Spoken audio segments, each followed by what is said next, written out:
Guys, আপনার Facebook আইডিতে কি এরকম প্রোফাইলে সাম ইস্যু দেখাচ্ছে? মানে আপনার প্রোফাইল কি ইস্যু এসছে?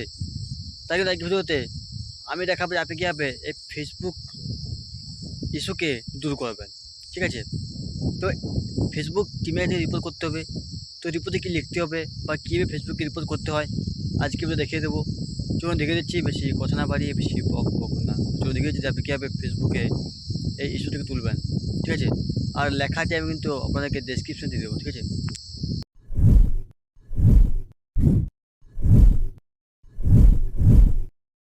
তো গাইস, আমি আমার ফেসবুকে গেলাম।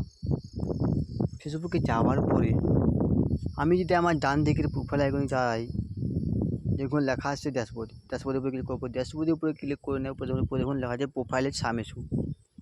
তা আপনি সর্বপ্রথম কিন্তু একটি স্ক্রিনশট নেবেন। তো আমি স্ক্রিনশট আমার নেওয়া আছে, আমি ব্যাক করবো।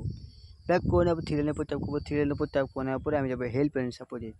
এরপর ট্যাপ করবো, লেখা আছে রিপোর্টের প্রবলেম। এরপর ট্যাপ করবো। ট্যাপ করে নেওয়ার পর রিপোর্টের প্রবলেমে ক্লিক করবো। রিপোর্টের প্রবলেমে ক্লিক করে নেওয়ার পরে ইনপুটে ক্লিক করবো। আমি আপনাকে এখানে আপনার পেজ না প্রোফাইল সিলেক্ট করবেন। আমি কিন্তু প্রোফাইল, তো আমি প্রোফাইল সিলেক্ট করলাম। এখানে কিন্তু ডিসক্রাইব দ্য ইস্যু। ঠিক আছে? আমি কিন্তু লেখাটি আমার কমেন্ট বক্সে বা ডেসক্রিপশনের বক্সে দিয়ে দেবো, আপনারা নিয়ে নেবেন। ঠিক আছে? আমি আপনাদের ফ্রম ফোনে ক্লিক করলাম। আমার কিন্তু আমি এখানে আমার সেটাকে সিলেক্ট করলাম। সিলেক্ট করে নেওয়ার পরে এখানে আমাকে লিখতে হবে। ওই লেখাটা আমি কিন্তু এখানে কপি করে নিচ্ছি নোটপ্যাড থেকে।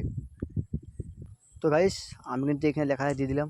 দিয়ে দেওয়ার পর আমি কিন্তু এই পরিবর্তে সেন্ড আইকন আছে, সেন্ড আইকন ট্যাপ করবেন। তো গাইস, ফেসবুকে কোনো গাইডলাইনে ব্রেক করলে কিন্তু আপনাকে ইস্যু দেয়। ঠিক আছে? তো আপনি রিপোর্ট করবেন। আপনি কিন্তু দিনে 3 বার রিপোর্ট করতে হবে। ঠিক আছে? তারা 7 দিন।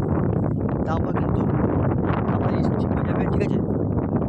বা যদি আপনি কোনো ভুল না করেন, আপনি 24 থেকে 48 ঘন্টার মধ্যে আপনার ঠিক হয়ে যাবে। ঠিক আছে? যদি ভিডিওটি ভালো লাগে বা কাজের মনে